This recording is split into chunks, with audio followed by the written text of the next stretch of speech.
everybody. Welcome to Saint Misbehavin', the podcast about saints from people who are not. I am your host, Matthew Shadoran, and I am joined by my co-host, Anna Domini, who with me has managed to found a comedy festival without dismembering any journalists. Anna, how are you doing today? I'm good. I'm feeling proud not to be part of the Saudi Arabian government. Yeah, we are.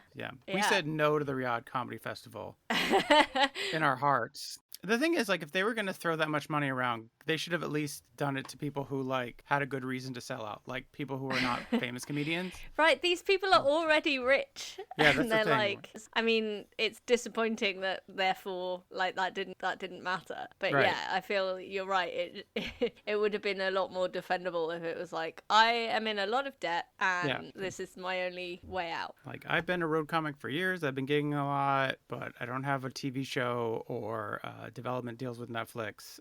So like $100,000 was a real life-changing amount of money. Yeah. Like, this is the thing. This is why you can never trust the rich, folks. That's the one thing we learned from the Riyadh Comedy Festival is, like, these are people with literal fuck you money. And they could have said, they can say no to any gig, and yet they didn't. So whatever. Yeah. But we are here saying yes to this gig, which pays substantially less than the Riyadh Comedy Festival. But like moral high ground. We have the moral high ground. Right? That's right. Yeah, we feel pretty good about ourselves. I think. I don't know. Speaking of which, Anna, have you done anything saintly or had anything miraculous happen to you this week? Well, I wanted to acknowledge the saintliness of my partner who is letting me record on his computer today, despite the fact that this means he doesn't get to play video games while recording. Oh, boo-hoo. Because his internet connects stable, so... If he was a very good boyfriend, why wouldn't he give you just as stable an internet connection as he has? Because I don't care. I'm sorry, Matthew. You should. It's not a priority for me. Well, it should be. I get on just fine with my audiobooks and my knitting most times. Also, it works fine when I'm at work. Typical, really. Yeah. The internet is stable when I do the grind, but not when I'm doing my companion volunteering for my old man friend. You can just say art. Potato. Another thing is I would say been living quite a saintly lifestyle the last few weeks because I've been quite ill. So going through various physical penances, I would say, been just like life in a monastery. Yeah. I mean, a convent. Yeah, just I've been surviving on thin broth and plain bread and all kinds of boring foods to try and calm things down. And how's that working out? Well, I'm still quite ill, but I'm well enough to be recovery. Here. So, sure. And by here you mean in your own home, like in the room next to you. I'm hashtag showing up, okay? No, I mean, like, we've had to reschedule this a lot because like, there were times when I literally couldn't sit in a chair. So like the fourth opportunity or something. Yeah. I'm dedicated. Okay.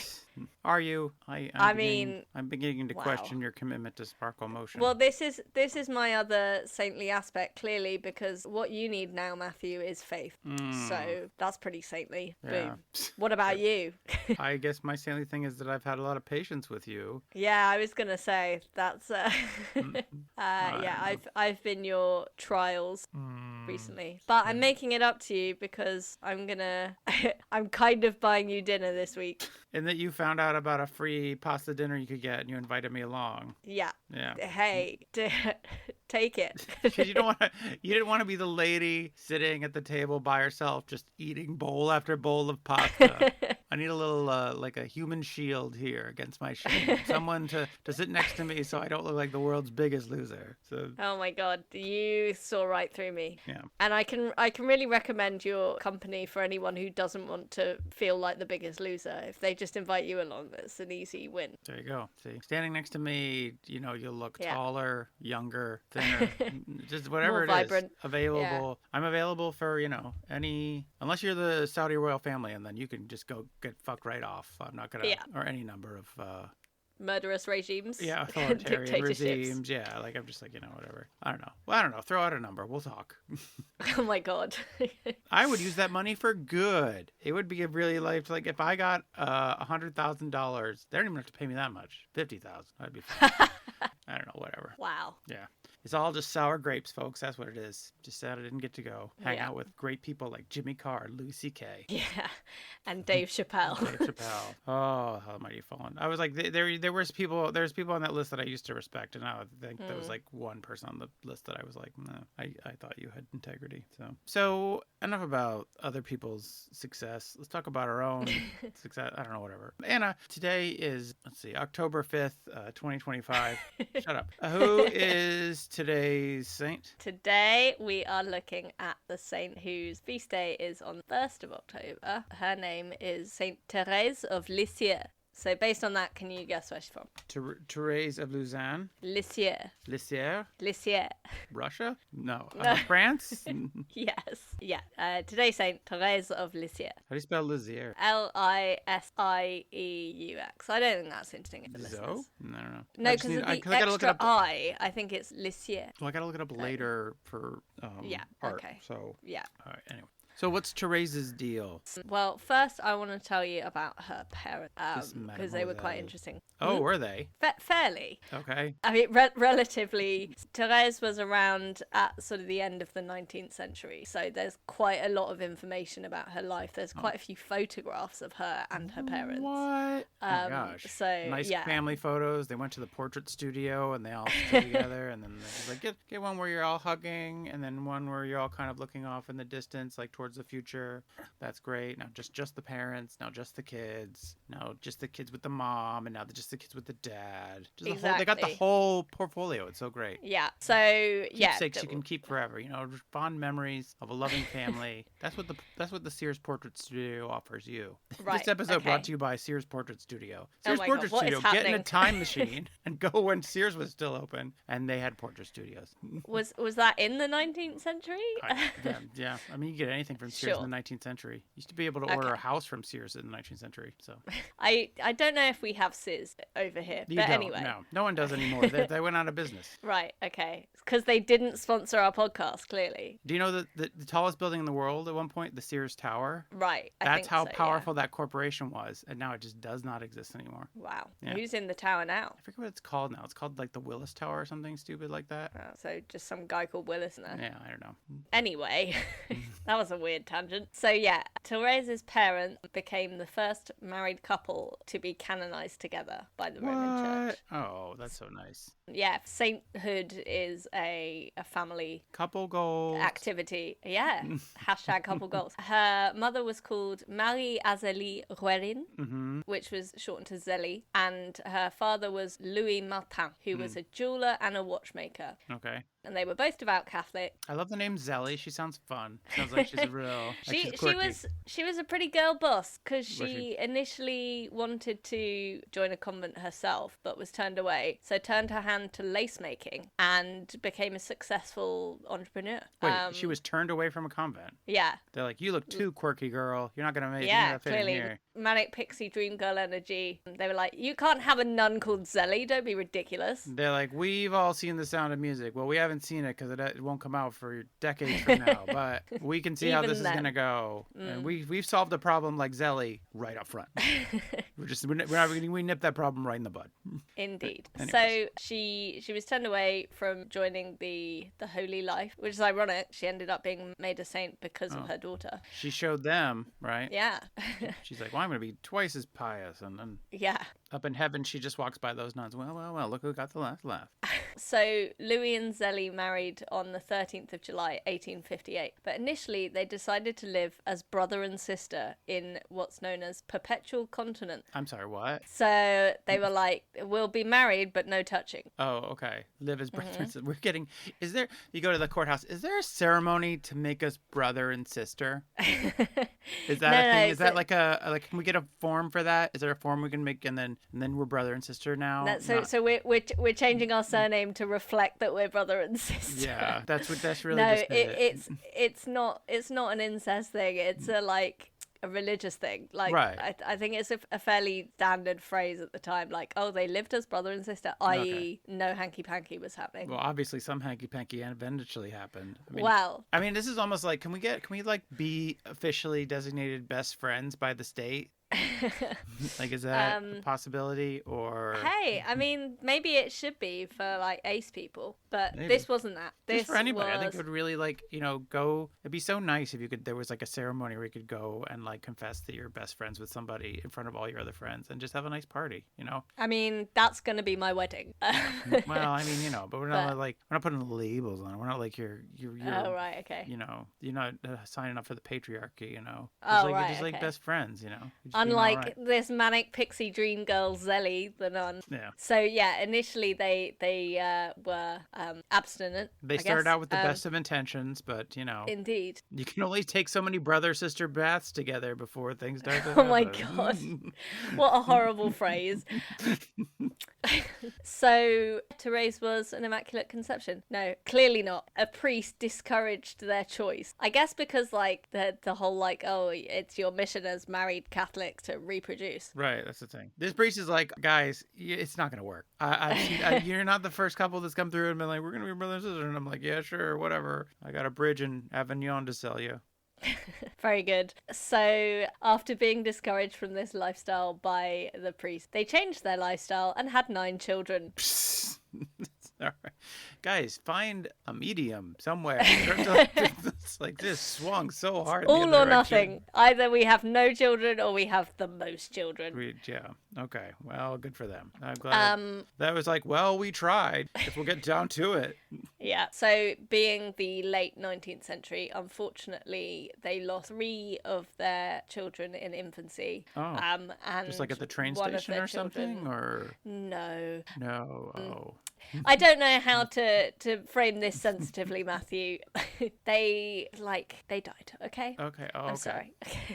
So yeah, three of their kids died in infancy and 1 died aged 5, sadly. But all 5 of their surviving children were daughters who became nuns. Wow.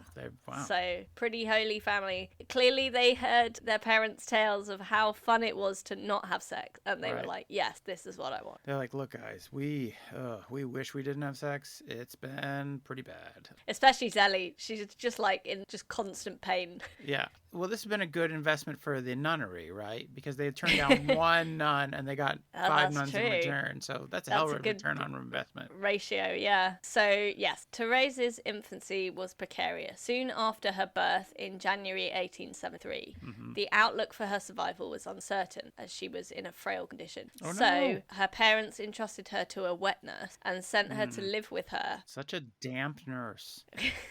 Honey, should we have gotten such a damp nurse for our daughter? I just feel like the clamminess is not going to help with her condition. It's like, oh, she does nursing. Oh, I see that now. Okay, I didn't realize. Okay, that's Would it help if we called her a titty nurse instead? Would that set your mind at ease, Matthew? No, that doesn't. What? That's gross. That's weird. She's more than just a pair of tits. All right. She's not just someone who's had like buckets of water thrown at her either. I'm just saying she might be a bit sweaty. Oh, right, okay. Anyways. Therese went to live with her for the first 15 months of her life and then came home. Okay. So it's just kind of a bit strange, I think. But then again, if you have like 1 million children, Yeah. makes sense if you don't have space for all of them at the same time. You're like, yeah, if just one of them could just be out of the house for any amount of Yeah. time, that'd be really handy. The youngest, neediest one. Yeah. That would be great. Oof, tell me about it. So she was educated in a very Catholic environment, which Hmm. included going to mass at 5:30 in the morning. The Every strict day? observant. I don't know, Oh, okay. but when mass happened, it was at 5:30. Okay. I mean, I guess when you're raising kids, like routine is important. So if you're gonna do it once a week, you may as well do it every day, right? Sure, I guess that's true. And I'll say that, like, my kids, they wake me up very early, so you might as well just Yeah, take them. may as well be atoning for their sins. Yeah, it's just while like, you're at it. If you Like- choose to be up at 5:30, then we are going to church. You made your pew, now you gotta lie in it. Hmm. So yeah, 5:30 a.m. mass, the strict observance of fasting and prayer in correspondence with the liturgical year, which I know you'll be delighted to hear. You mark its podcast following liturgical calendar. To some extent, yes. Described as generally happy, young Therese also manifested intense emotion. What? Mhm. You I know, laughing at just- my French pronunciation? No, I was just like generally happy. I don't know. I was like, she's okay. Right, yeah. Speaking as someone who is one of 6, I think as happy as you can be. But also, like, When- she's generally happy, but it can express intense emotions. That's just a human being. That's just everybody. Right. It's pretty much just like most everybody. At this point, she wasn't like different to other children, I guess you could say. Yeah. So like in the context of her becoming a saint, I think that's important information, that she was similar to other kids. Her mother wrote that she would get into frightful tantrums when she couldn't have her own way, rolling on the floor in despair, and also that she was a nervous child, but very good, intelligent, and remembered everything. Okay. Sounds like a nightmare, actually. Like, intense tantrums, but also remembers everything. Yeah. Like, therefore, if you say, oh, if you put your shoes on now, we can go for ice cream tomorrow, you'll regret it. Right. Because, like, from what I understand, a lot of parenting is just lying. Yeah. Like, that's how you get through the day. 100%. It's a lot of, like, just whatever you need to say to get out of that moment. It's really, like, you're just, like, the world's worst con man. Just, like, trying to keep things going so that, like, you just don't get caught, you know? Just, like... So when people say it's like taking candy from a baby, it's like, that is your whole life. That is the whole thing. Like, don't even try that. That's a real rookie mistake. Yeah. Once that baby has that candy, just let it go. Just don't even, like, even if you didn't want him to have it, just, like, taking it away is just going to be too much of a problem at that point. Yeah, that's so weird that phrase is like means the opposite of the level of difficulty that task would entail. Obviously, whoever said that, like, didn't spend any time around children. Has never attempted to steal from a child. If my son had candy and I tried to take it away, it would be like the rest of the day of just like screaming and upset, like just don't even either one of them really. And one's the 1-year-old or the 4-year-old, like they're just like it's not happy. So anyways, so I mean, you can overpower them. I mean, I guess that's the general gist. Is like it's like they're small, so they use it to overpower. This is an advert for how to take candy from a baby. Smother them. I guess the idea is that you're taking the candy and then you're leaving the scene of the crime. Like, I guess you wouldn't take them from your own kids, right? But, like, if you have to stay within the vicinity of that kid, I'm saying it's a huge mistake. Right. So the ease of taking candy from a baby is highly context dependent. Yeah. They'll tell you, anybody will tell you that. That's okay. Well, I'm glad we established that. Mm-hmm. What were we talking about? Sears Portrait Studio? Oh, no. Oh my God. So Therese, basically on balance, regular toddler. Right. Okay. Yeah. I mean, you're really saying nothing here. Oh, well, I'm sorry. I mean, I'm not blaming you. We should talk about Sears again, then. I'm just saying, they used to be, like, such a powerhouse. Like, the Sears catalog, when I did that as a kid, like, in the mail, like, the wish book, it was better than Christmas, because you can... If I'd told you when we started recording, like, oh, we can take as long as we need, we got ages of time, do you think you would speak less? Because... All right, fine. All right, let's go. Let's keep going. All right, fine, we're going. Reverse psychology. Okay, so the turning point of Therese's childhood came with a devastating loss. Oh, no. Zelly had complained of breast pain from 1865, and in December 1876, a doctor told her of the seriousness of the tumor. Oh. Wait, what? Yeah. There's a serious tumor in there. Okay, it's not just like from breastfeeding 9 kids. It's like, but this is no. Okay. So on August the 28th, 1877, Zelly died aged 45. Which is quite, I mean, at that time, to have a 4.5-year-old, that is pretty old. Yeah. But so Therese was just 4.5, and she was transformed by the loss. She wrote that when her mother died, her happy disposition changed completely, and she'd been so lively and open, but now became diffident and oversensitive, crying if anyone even looked at her. Oh, so like normal toddler level to like very depressed toddler. So not generally happy anymore. With bereavement. Generally sad. Yeah, generally unhappy. Okay, probably. So this is why they established. I see this now. You know what? I jumped too far ahead. I jumped ahead on it, and I should have just let the story play out. And I apologize for that. Well, apology accepted. Oh, not to you. So, okay. Well, I did the research this time. No, I meant to the narrative. I apologize to the narrative. Right. Okay. That's a weird person to apologize to. Anyway, 3 months after Zelly died, Louis moved to Lisieux in Normandy. So I think they were somewhere else in Normandy at the beginning, but they moved to Lisieux because Zelly's brother lived there. I guess like being nearer to family. So they leased a pretty spacious country house with a large garden. Ooh. But Therese would look back and see this move as the beginning of the second period of her life, the most painful painful of the three from age 4.5 to 14. So weirdly attributing it to the house move, not the bereavement. Not but the death of the mother. Yeah. Yeah. It's just one thing too many, you know? Yeah. Well, her older sister Pauline kind of assumed the role of a mother figure, and so Therese grew especially close to her. So I guess like the the replacement of the mum was like an easy thing to deal with compared to relocating, maybe. Right. Yeah, I can see that. You gotta make new friends, new schools. You probably had all your stuff in your bedroom where you wanted it, but Yeah, or your area of the bedroom. As that's probably as more someone right. who's grown up with a lot of siblings. Yeah, fair. Yeah, your 3 feet of private space. Therese was taught at home until she was 8.5, but then went to school, a school that was run by Benedictine nun called the Abbey of Notre Dame de Pré in Lisieux. Okay. Though she was academically gifted, Therese suffered terribly. Because she was young but had good grades, she was bullied. Aww. And apparently suffered a lot from this as a result of her son. I mean, I would argue that it would be actually just a result of being bullied. Of the bully. Yeah, I don't think that's really like that seems to be putting a lot on her as like. Yeah. It wouldn't have been so bad if she wasn't so like she wasn't cooler with being bullied. I mean, I don't know what her problem was. There's clearly my research was done in a very religious source material. Yeah. Wikipedia. It was Wikipedia. Oh, okay. Clearly, the Wikipedia pages of saints are written by religious people. Right. I would imagine. It's like, why wasn't she just tougher? I don't. Yeah. So we know a lot about Therese because she wrote an autobiography, and she, in this autobiography, meant that the 5 years she spent at school were the saddest of her life. Oh, yeah.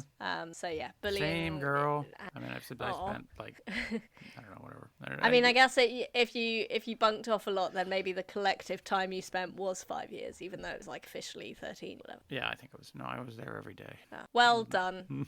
I don't know. That's not fair. I mean, every day's been the saddest day of my life, so don't worry about it. Oh, great. That's so good to hear. So don't worry about it. Okay. It would be unfair of me to blame the New Jersey school system for how sad it was. Let's move on, shall we? Okay. Well, I guess it's my fault for bringing up sadness. So, in October 1882, another blow struck when Therese's beloved sister Pauline entered the Carmelite convent. Oh no. So that was her mother figure sister. Therese was devastated, understanding that Pauline was cloistered and would therefore never come back. And what? Never come back? Yeah. You can't just come to visit. You don't get a weekend off. You can't. I don't know. I think the idea is this is like her understanding of going into the monastery. Oh, she's just a kid and she's like, I'll never see her again. She's like, I'll never see her again. So she decided she wanted to join the Carmelites. And it was 1882, so she was 9 at this point. Okay. So yeah, it's like that classic kid thing, I guess. Like, yeah, I want to do what my big sister's doing. Oh, right. But like, because she felt things intensely, that was therefore her, like, that became her strongest wish. She just became obsessed with this, right? Yeah. Your sister's like, you're such a little tag along. Get out of here. Get your own thing. Yeah. The trauma of Pauline leaving triggered a mysterious illness. She began to suffer from nervous tremors and would clench her teeth to the point where she couldn't speak. And the family doctor failed to diagnose her. Yeah. But like, I don't know. She's just weird. Well, it's, I guess, like you were saying with the school move stuff, it's like everything piled up. It's like one trigger after another kind of thing. Yeah. Eventually, she started to recover after she claims that a statue of the Virgin Mary that she had in her bedroom smiled at her. Now, I would not find that comforting. Yeah. If I was having like an episode and then I saw a statue smiling at me, I think I would feel worse. Yeah. So maybe the miracle is that she wasn't horrified by this statue coming to life. Maybe she was just like, you know what, this is maybe things have gone too far. I need to really like refocus myself. Yeah, oh, I Christ, can the see that. statues are smiling at me. I've hit rock bottom. I've got to get out of this fog. Yeah. Yeah. But no, this is reported as a miraculous event in her life. Though I do love the idea of this, like the Virgin Mary just giving her like a little smile and a wink, like, "Hey, you're doing all right, kid." Like, just, yeah, very very camp of Mary that. But then 3 years later, in October 1886, her older sister Marie entered the same Carmelite monastery, adding to Therese's grief. Jeez. so that she shed angry, bitter tears. Man, this convent's claiming more of her sisters than Yeah. the flu or whatever took her other sisters. Oh my God, yeah. Tuberculosis, probably. Yeah, probably something like that. So the great disease of the late 19th century was convents. Going to convents. Yeah. But a few months later, she had a profound transformation on Christmas Eve of all eves. She was visited by 3 ghosts. No, it's a weird one, this one. Okay. So she said that this was when she completely converted to the religious life. So I guess like before she wanted to be a Carmelite because her sisters were, Right. and then this is what like solidified her intent. So now she's like, actually, I think I'd like to be a Carmelite for real. For real, not Yeah. just because that's where my sisters are. And Yeah. like, I don't want to learn new inside jokes with other people. I just want to like hang out with them, you know. Yeah. So in France at this time, it was a tradition on Christmas Eve. Instead of putting out stockings, you would put out shoes. And the belief was that Jesus would fill them with presents, not Father Christmas. Oh.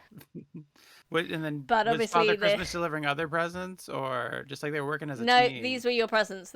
You got Jesus shoe presents. Oh, what a cheap country. Like, you can only get what you can fit in your shoe. Well, that's why all the French have such big feet.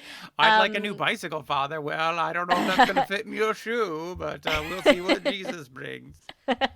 Make sure you leave out some matzo ball soup for Jesus. I don't know what. This is great. Like, what a great parenting hack. Like, know, save money on all the Father Christmas presents by saying it's not a stocking, it's a shoe. It's a shoe, right? But also, stockings are like always like they're never the size of an actual item you would wear. See, that's what I was wondering. Do you have a comically large Christmas shoe like you do like a Christmas With stocking? the stockings, right? yeah. And the stockings are so much better than like a regular sock. Like you just have, Yeah. you know, like yeah. oh, I have this giant shoe that'd be really funny. They're just like giant shoes.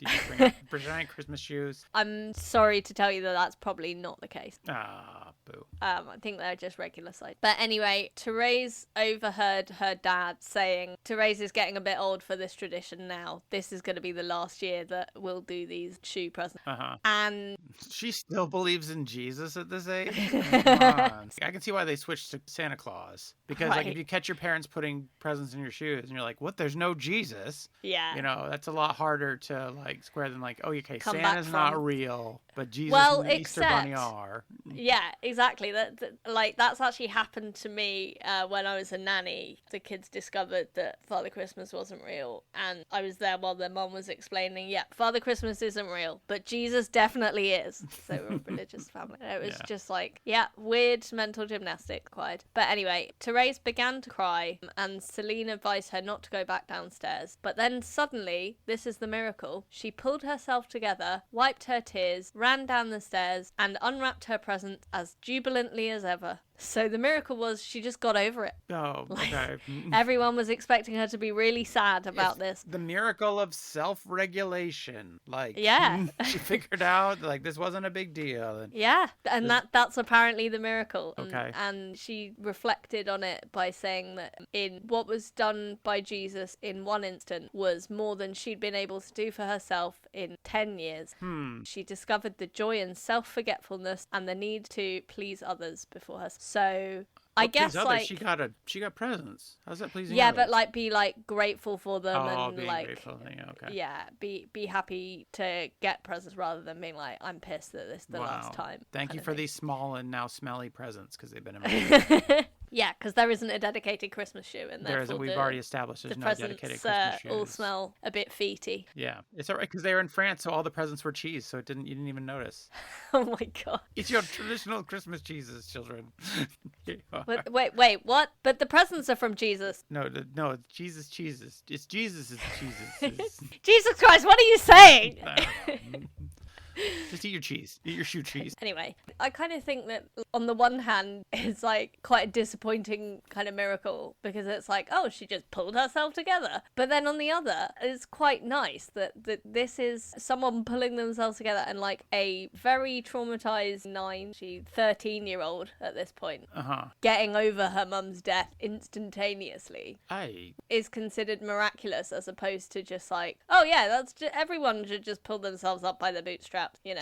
Well, to self-regulate in such a way requires being a saint. And that's right. what I'm taking from this. I think it sets a bad example. It's just like, what's that trauma you're going through? Well, I guess if you just pray hard enough, it'll stop. Like, it's not like you have Which to work. is like when you have chronic fatigue and people say you need to do yoga. Same thing. Yeah, exactly. Yeah. The prayer of the day. Or running if you're a man. Yes. So a few months later, Therese approached her father while he was in the garden one Sunday afternoon and told him she wanted to celebrate the anniversary of her conversion by entering Carmel before Christmas. No. Okay. It's like that's Christmas. We already celebrate Christmas. So This is like Danny and his birthday all over again. yeah, really. It's like there's already an event that day. Sorry. Kind of what we kind of had planned. So Yeah. I guess we could also mention your thing, but really it's not. I'm sorry, it's not going to be the focus of the day. I'm really sorry. Well, her dad was more supportive than you sound like you would be. So they went to the Father Superior of the local convent. Oh, married to the Mother Superior, of course. Yeah. Well, no, because they're like brother and sister superior. Oh, right. Oh, yeah. They're like, yeah, we've seen how that works out. It's what they had, like 12 kids.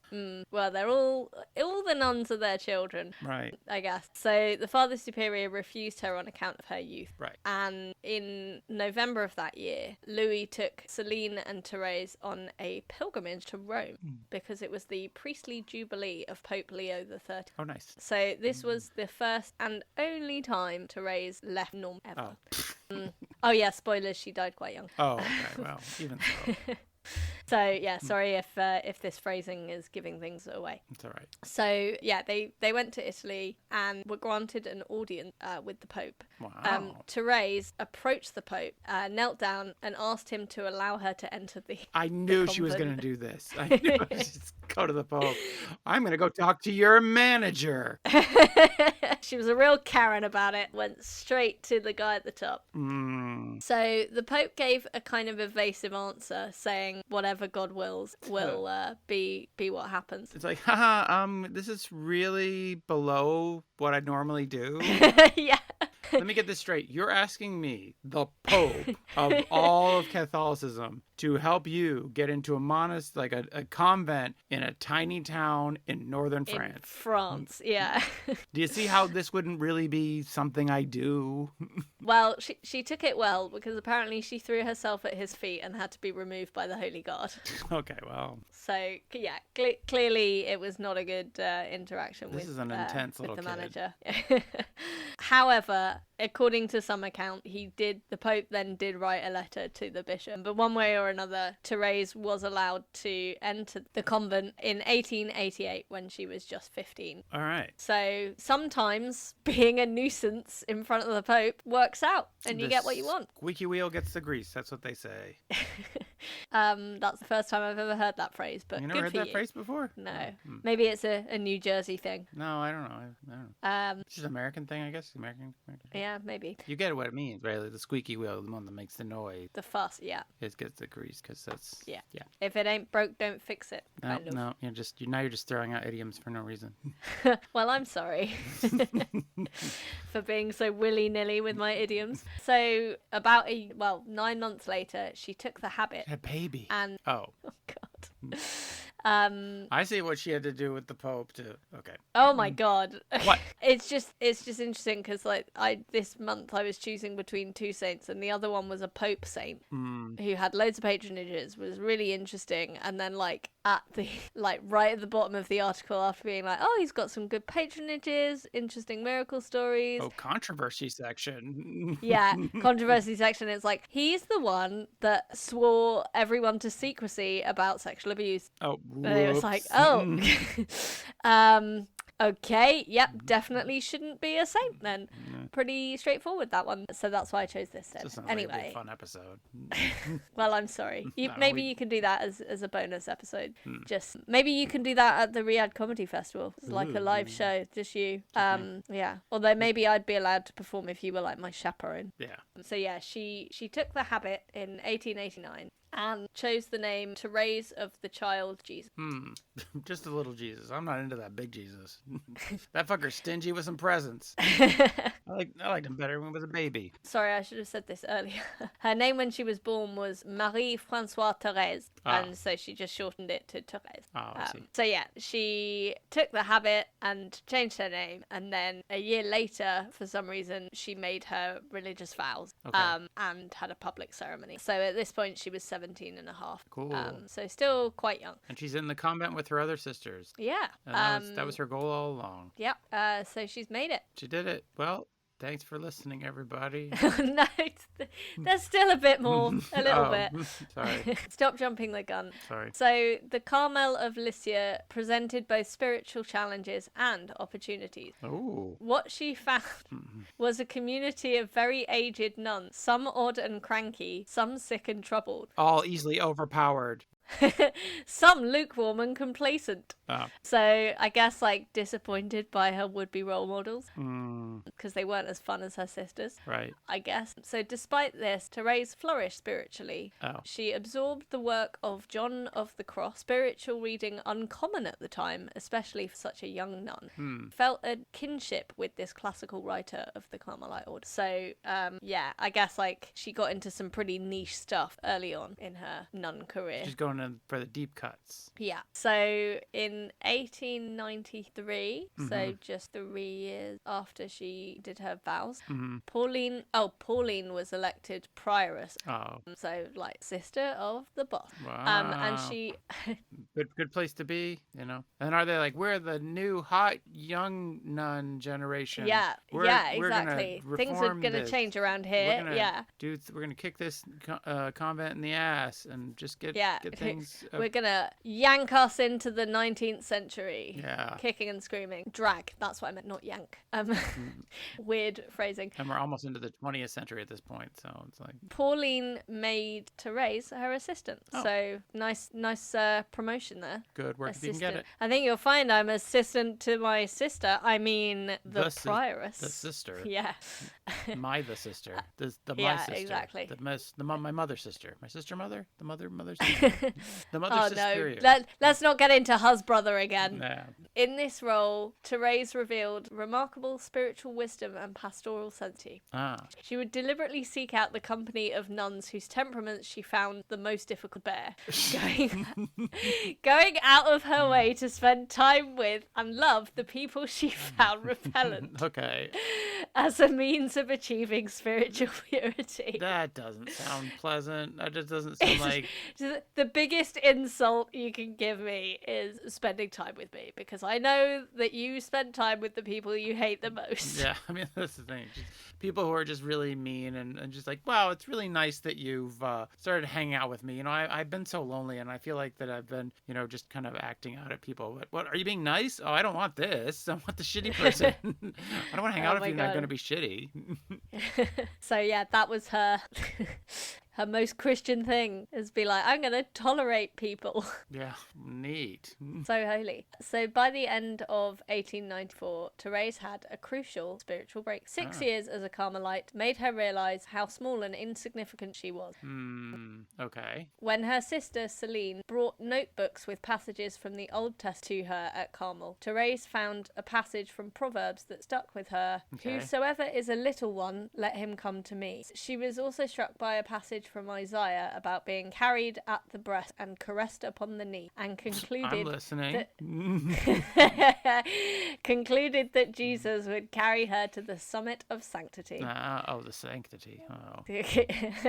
Special emphasis on the second half of that word. Yeah. She wrote that she would seek a means of getting to heaven by what she called...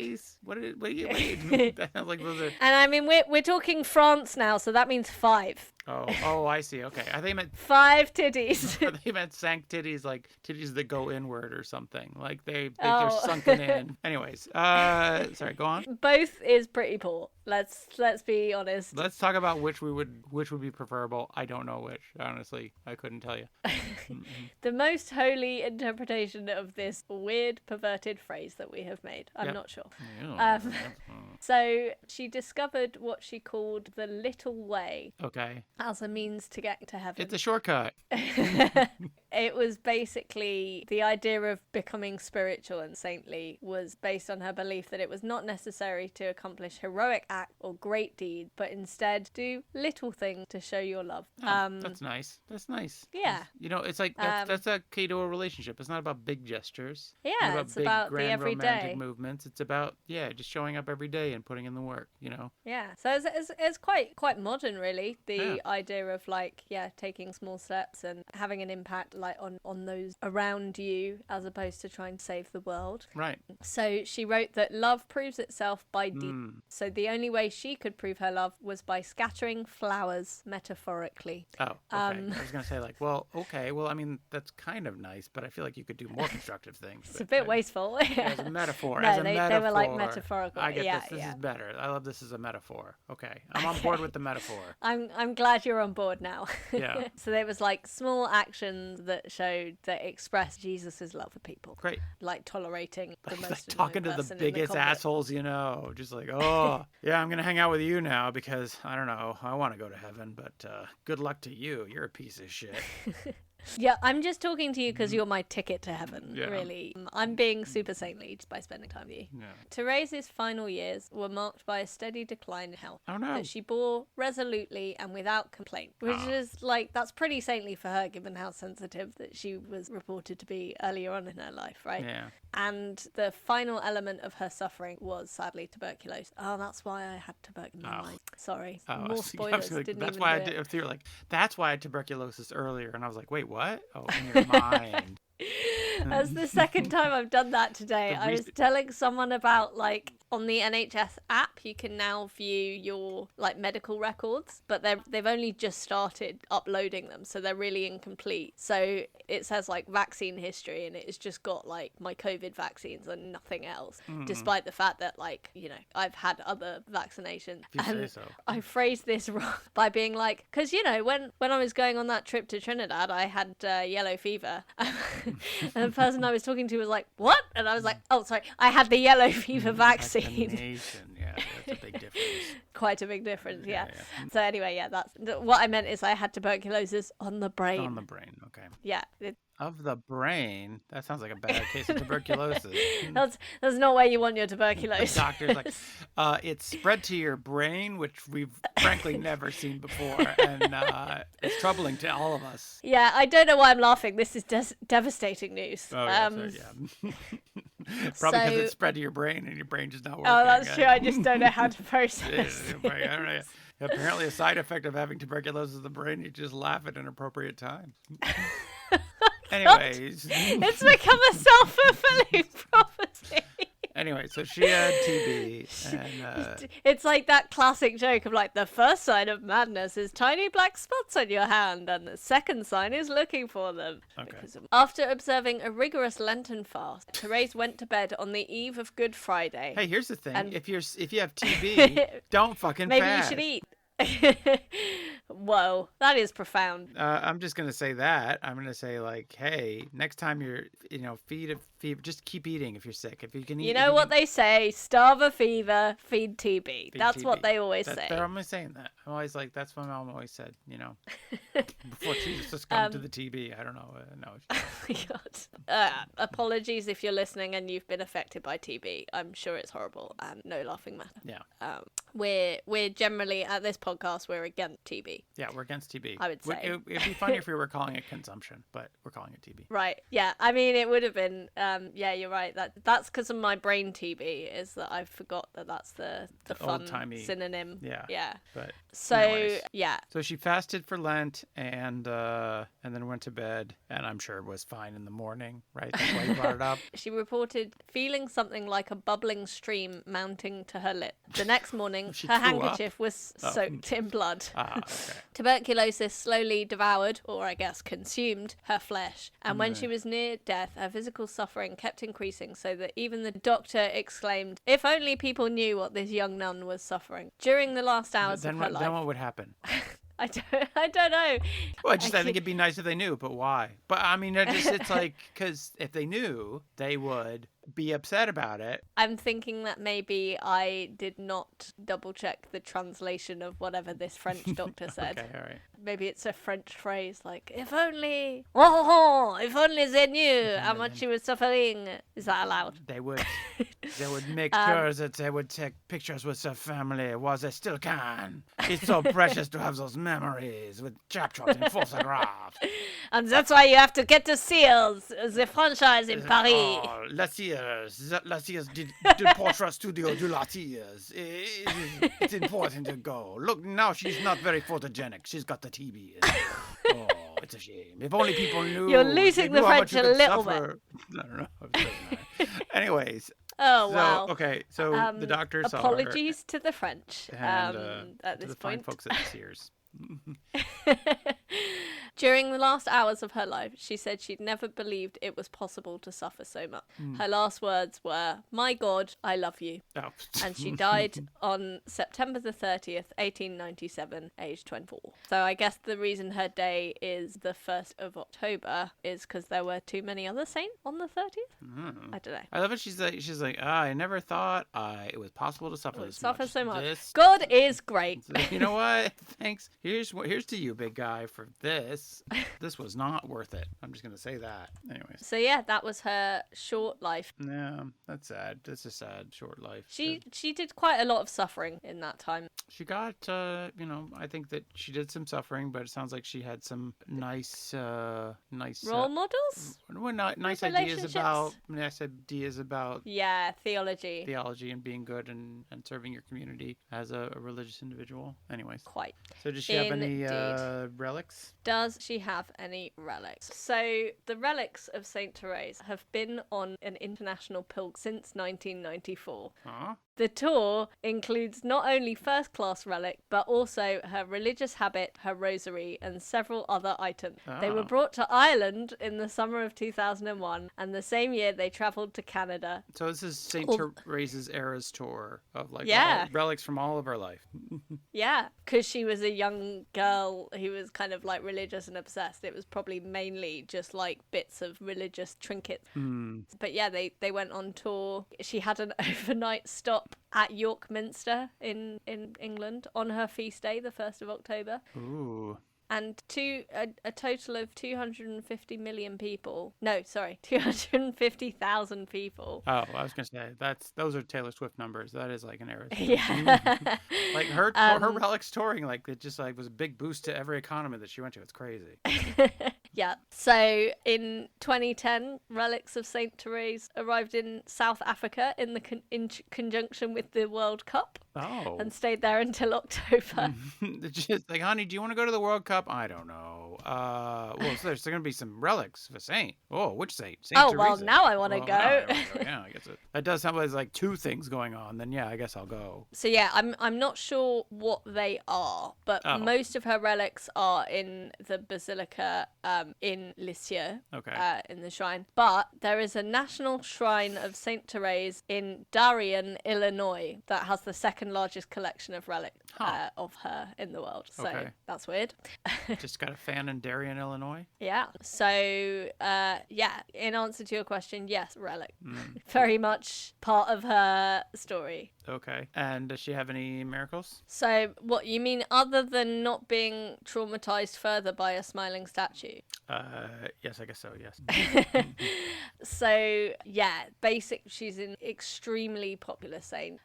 So she was canonized less than 30 years after her death, which is like a big deal. Pretty good for saints. Pretty quick turnaround. Yeah. So her burial site became a site of pilgrimage. It's ironic because the relics weren't there; they were all over the place. But her body's there, right? Yeah. So yeah, she's basically extremely popular, and therefore, like, there have been like hundreds of reported miracles, like just healings of all kinds, including the French singer Edith Piaf. This is a fun fact. Apparently, Edith Piaf was born with a cataract and was blind for almost the first 3 years of her life. Oh no. Her grandmother took her to Lisieux, and she saw for the first time after visiting Saint Therese. Oh wow. So yeah. Crazy. So many miracles. Even did some for celebrities. And then she went on to make the famous rice dish that would carry her name. Pilaf. Piaf. I don't know. She was the. Do you know who? I know who Piaf Edith is? Piaf is. Okay, good. Okay. I saw that movie that Madeleine Cotillard won the Oscar for. You always accuse me of not being very cultured. Oh my God! Did you honestly think for a second you knew who Edith Piaf was and I didn't? I'm insulted. I had hope. You're like, oh my God, Matt doesn't know this amazingly important cultural figure for the 20th century. Yeah, I know who Edith Piaf is. Okay, well, you thought Dick. she was a rice dish, so. Because it just sounds like the rice dish. Right. Okay. Fine. You're not an idiot. Are you happy now? No. Okay. Well. Well, let's move on then. Yeah. You weren't going to solve that conundrum with just one compliment, so. Yeah, that's very true. So yeah, that was the most interesting one. Oh, okay. Because I guess when you're so recent, people are a bit less superstitious, or like official accounts are less, maybe. Okay. So I couldn't find the official like the miracles that were required to confirm her for the canonization. Oh, okay. And I think clearly it was just like, oh, she's so popular. There are hundreds. We can't even put our finger on 4, like pick out 4 just to justify this thing. We'll just say that obviously there's miracles, and we'll move on from there. Yeah, exactly. So she's still very popular. In addition to Edith Piaf, lots of like notable French and international people like claim a devotion to her as part of their life. Oh yeah. So yeah, popular saint. Which again, like sticking it to the bullies. Who's laughing now? She's the most popular saint in the world. Well, Is she? But no, she's not by a long shot, I don't think. But it does seem. Well, like no, but pretty popular.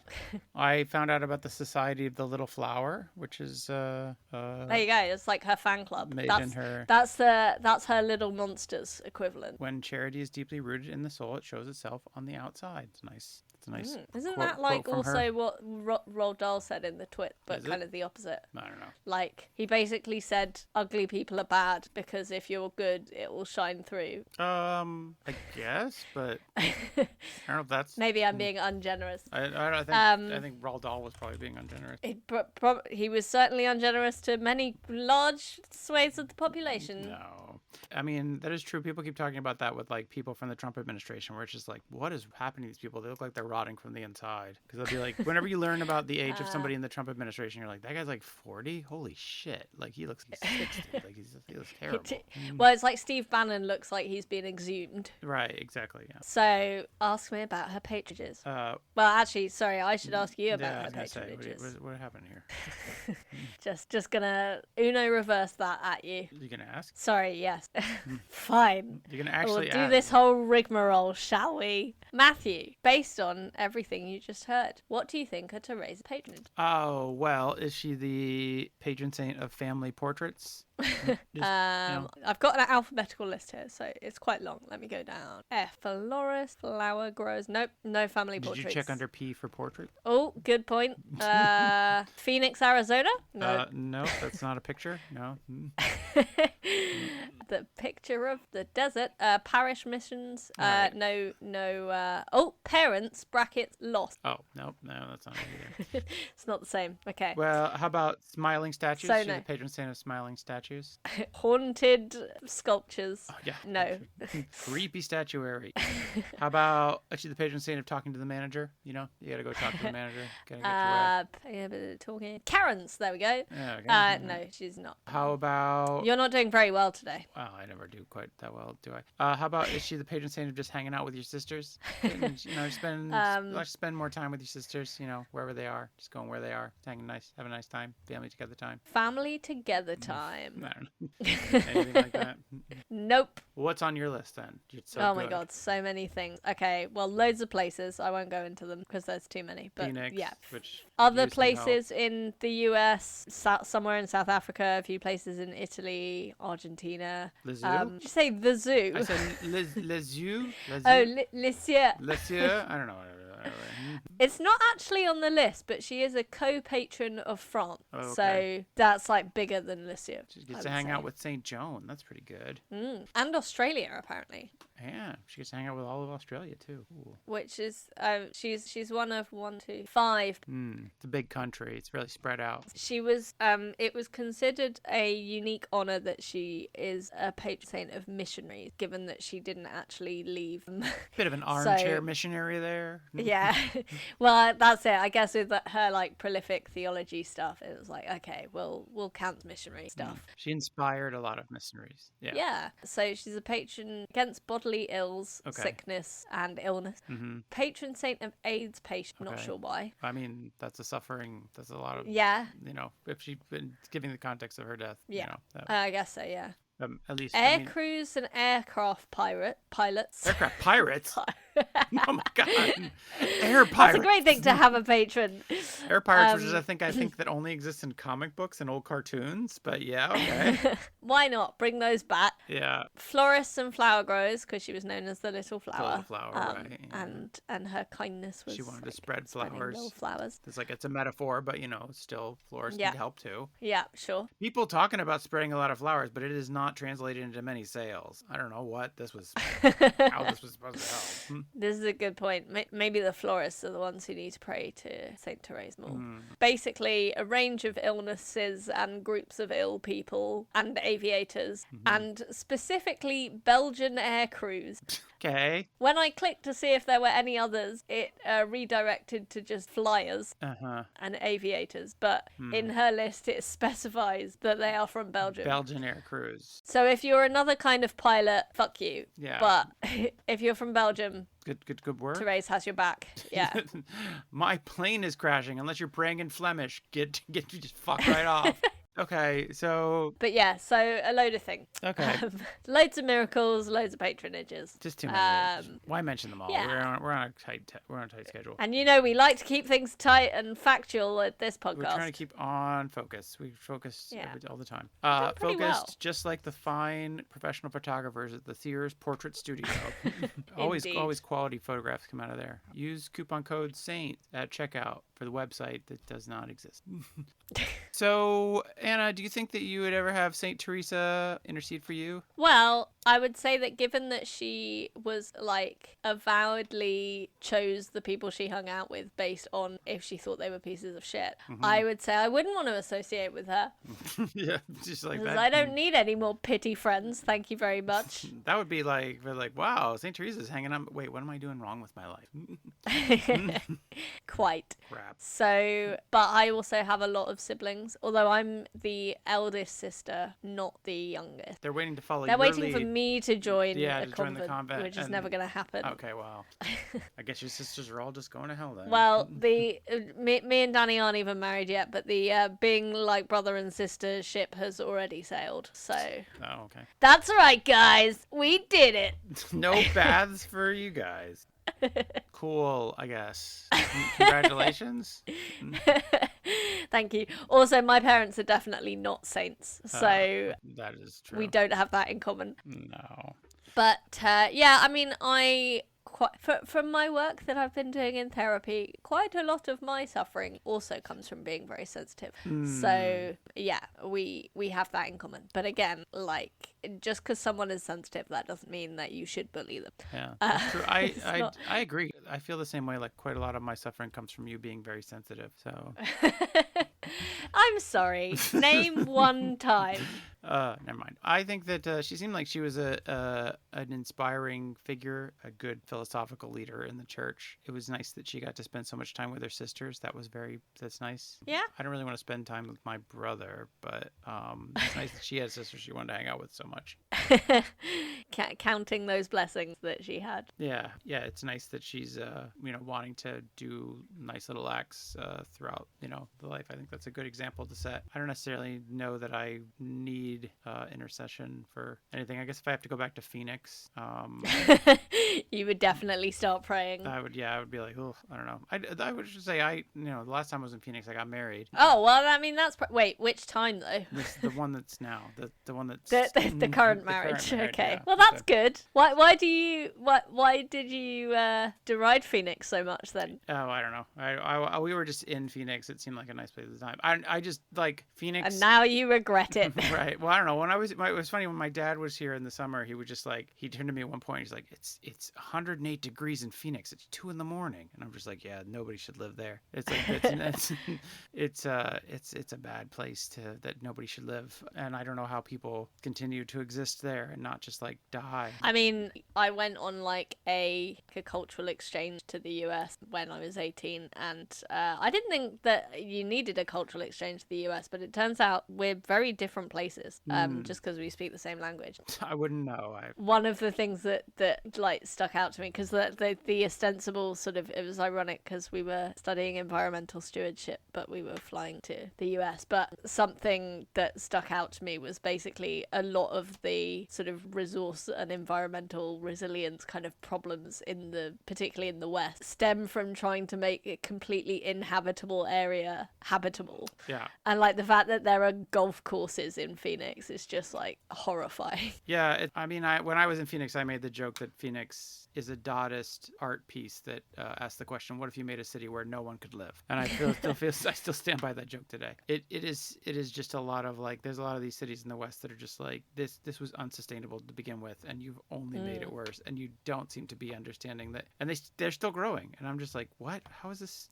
This is just like, I don't know, just like one day everybody's gonna just like burst into flames, and like, yeah, I don't know, like millions will die. I just don't understand how this ends without a mass casualty event. Like, but whatever.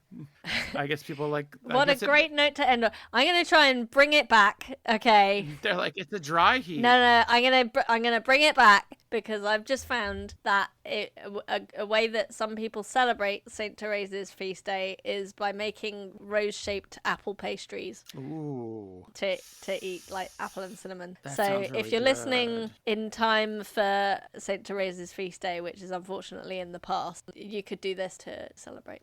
That sounds like the best. Like October 1st, get some some cinnamon apple pastries that are shaped like roses. Yeah. That sounds kind of great. Yeah. Yeah, should have led with that. It's kind of a bummer. Oh, I'm ending sorry. Otherwise. Well, there you go. So yeah, some lovely autumnal Catholic cuisine. Yeah. Well, Anna, thank you so much for telling us about this nice young lady who's more saintly than honestly most of the people we talk about. Yeah. She's probably like at the leader. We're looking at the just nice people leaderboard that we've been not maintaining, compiling this whole time. Yeah. I think she might be right there up at the top as just like one of the nicer people that's just trying to make the world a little bit better and trying to inspire people to be nicer people. So that's great. So thank you for telling us that. I'm sorry I brought down all this talk with, I don't know, weird jokes about defunct corporation and just shitting on Phoenix. Well, in the spirit of Saint Therese, I will forgive you, and I look forward to spending more time with you. Yes. Take that how you will. Have a blessed day. All right. Bye. Bye.